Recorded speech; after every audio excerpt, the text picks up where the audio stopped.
My daddy issues didn't start in a therapist's office. They started the night my mom and I ran with the clothes on our backs. It was very late at night. It might have been close to midnight.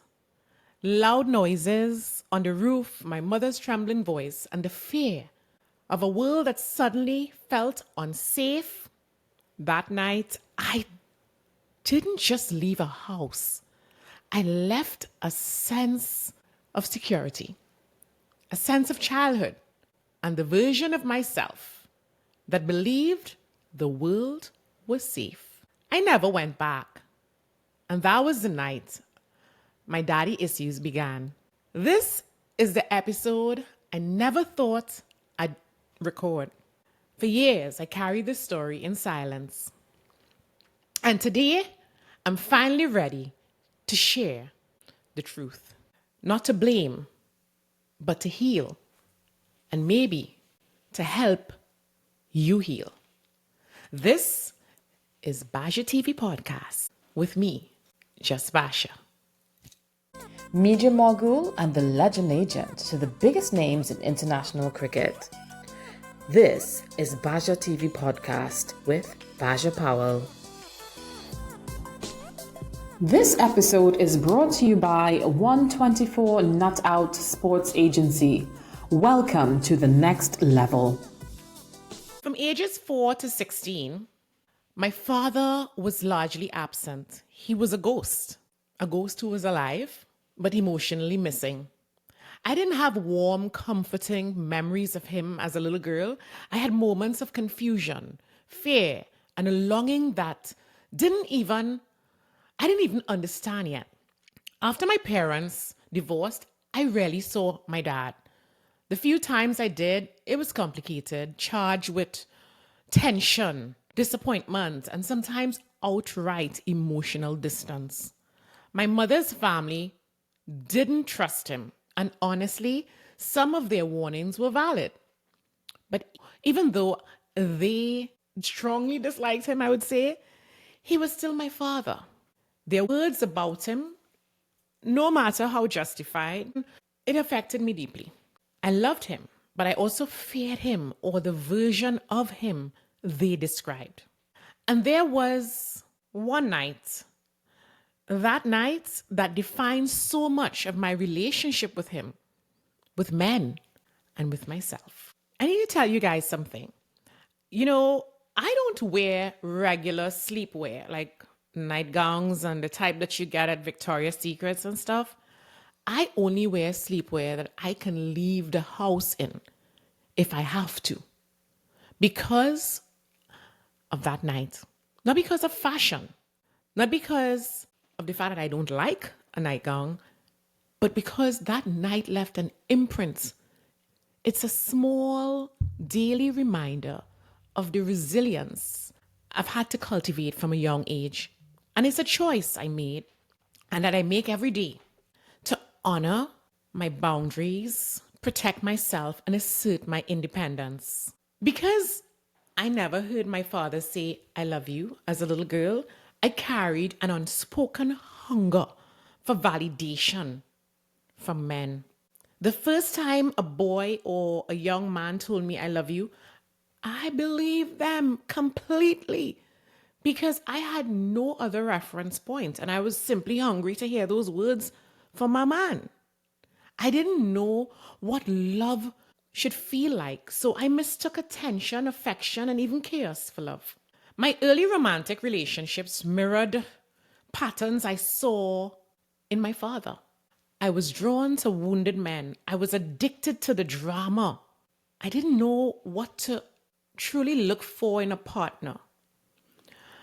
Not the kind of man who would protect me, respect me, or help me grow.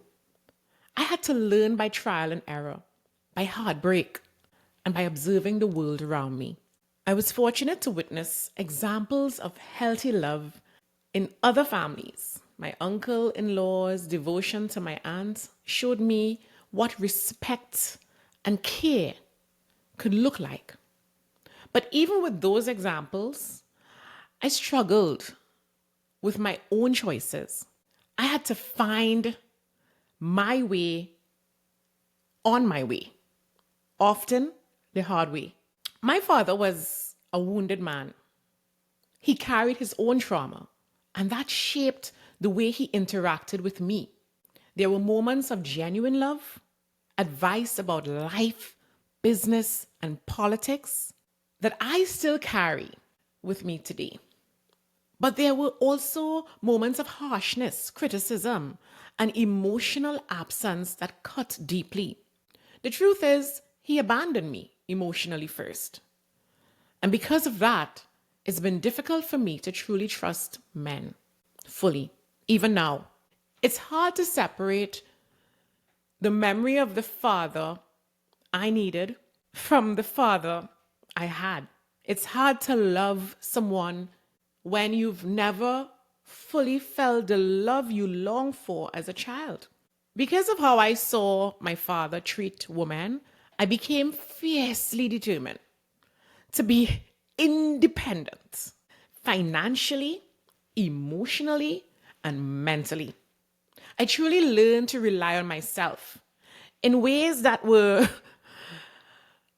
they weren't necessarily extreme, but they were pretty close. I became emotionally independent to a degree that was not entirely healthy. I didn't just want to survive. I wanted to thrive on my own terms, even if it meant building walls around my heart. Even though I was very attracted to men, I didn't really like men. Most men I knew came from broken relationships or marriages. Not just my dad. There were a lot of other men like my father. He was not the only one. But here's what I've learned over the years, that wounds we carry don't have to define us forever. Healing isn't about forgetting the past. It's about understanding it, naming it, and deciding what it will mean in our lives going forward. I can acknowledge the pain my father caused, the love I didn't receive, and the trauma I endured, and still choose a path of growth, empowerment, and emotional strength. I can recognize patterns in my relationships, forgive myself for past choices, and redefine what love and trust look like for me as an adult. I can also honor the good in my father without denying the hurt. Life is complicated. People are complicated. And love, real love, is never simple. But we get to decide how much of that complexity we carry forward and how much we turn it into lessons, wisdom, and most of all, self-respect. So, on that note, let's take a break. And when we return, I will share with you some lessons that empowered me. We'll be right back.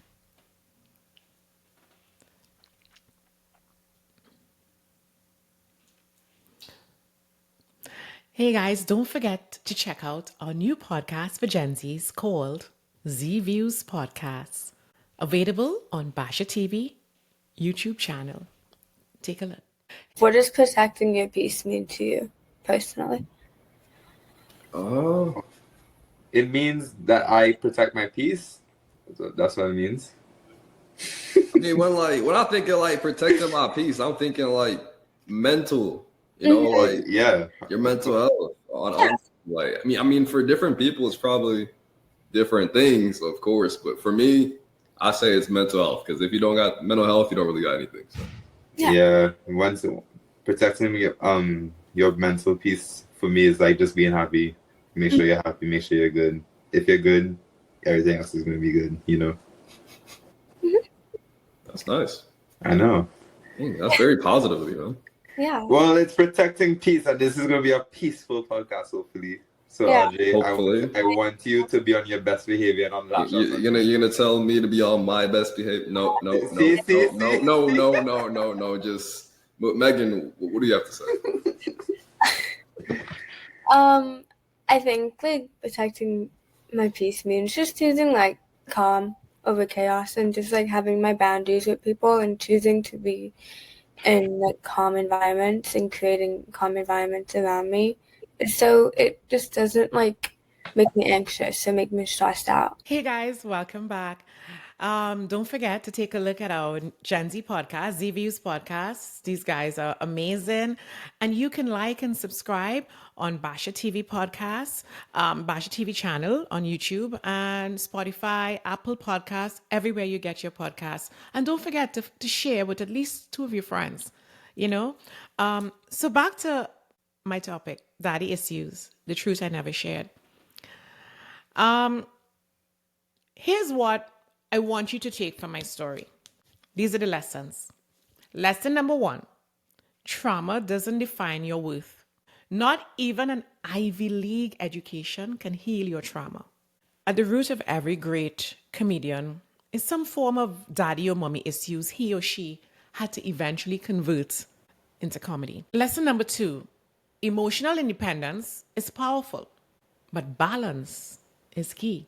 You can learn to recognize what healthy looks like, even if you never saw it as a child. Yeah, I had to do it. Lesson number 3, forgiveness. Forgiveness isn't for them, it's for you. It frees you from the chains of the past. It's important to forgive. Lesson number 4, your boundaries are sacred. Honor them. If they never truly loved you, they never will. Because a wounded person doesn't know how to love. Forgive them. You know, most of all, they don't even know how to love correctly until they're healed. We all have nights that change us, moments that leave us shaken. But how we rise afterward, how we reclaim our story, that is where true power lies. Let's pay some bills and we'll be right back. This segment is brought to you by 124 Not Out Cricket Academy, based in Georgia and Florida, USA. Welcome back, guys. It's your girl Basia, and today I'm sharing the truth about my daddy issues. A story I thought I would never tell, but nothing happens before it's time. As I said at the start, I've never told this side of my story to anyone, not even my mother. Never discussed it. In spite of everything, I can honestly say I still love my dad. I'm grateful for the gifts he left me, my ability to pivot, my perfect teeth, my entrepreneurial spirit, my drive. I got it all from him. My passion for politics and my street smarts. I got all of that from my father. I miss our conversations about US elections and life. He was the first man to break my heart, which is probably why the ones who came after could never truly shake me. I became a boss at getting over breakups. My dad made sure of that. He made sure I was good. No man could truly break my heart. But in the final analysis, he was still too wounded to have the most important conversation with me before he died. The one about that traumatic night when my daddy issues began. He never apologized, and maybe he couldn't, because deep down, he was still too wounded to show up for me. Over the years, I've learned that the real lesson wasn't about pain. It was about discernment, to avoid men who would treat me like my daddy once did. And 25 years ago, I found such a man. He's not perfect, but he's not wounded. And that makes all the difference. Guys, if you've ever felt abandoned, unseen, or unloved, know this. Your story doesn't end with hurt. You can grow beyond it. You can love yourself fiercely. And you can trust yourself to honor your heart. Healing isn't linear, but every step forward is victory. Every boundary you set, every tear you shed, every truth you speak, that's strength. That's empowerment. That's your story being rewritten in your own terms. As I tell my story, it's my way of healing and finding closure from a man I called Daddy, who was too wounded and too proud to admit the damage he caused. My story isn't any different from many of you. In an attempt to not repeat the mistakes of my dad, I refuse to hold on to my pain, to protect those who refuse to protect me in the first place. Thank you for letting me share my story with you. This has been Just Basia. And remember, your past is only a chapter, not your whole story. Thank you for tuning in. And stay tuned for more Just Basia episodes on Basia TV Podcasts. If you enjoyed this episode, take a look at all the other episodes that I've done so far on energy drainers, on happiness. So continue to subscribe and share with your friends. And always remember, your location determines your value. So be careful where you place yourself and who you place yourself with. Don't forget to like, subscribe, follow, and share those episodes. I'm outside. Cheers. Bye. The views, thoughts, and opinions expressed in this podcast are those of the individual speakers and do not necessarily reflect the views of any affiliated organizations or entities. The content shared is for informational and entertainment purposes only and does not constitute legal, financial, medical, or any other form of professional advice.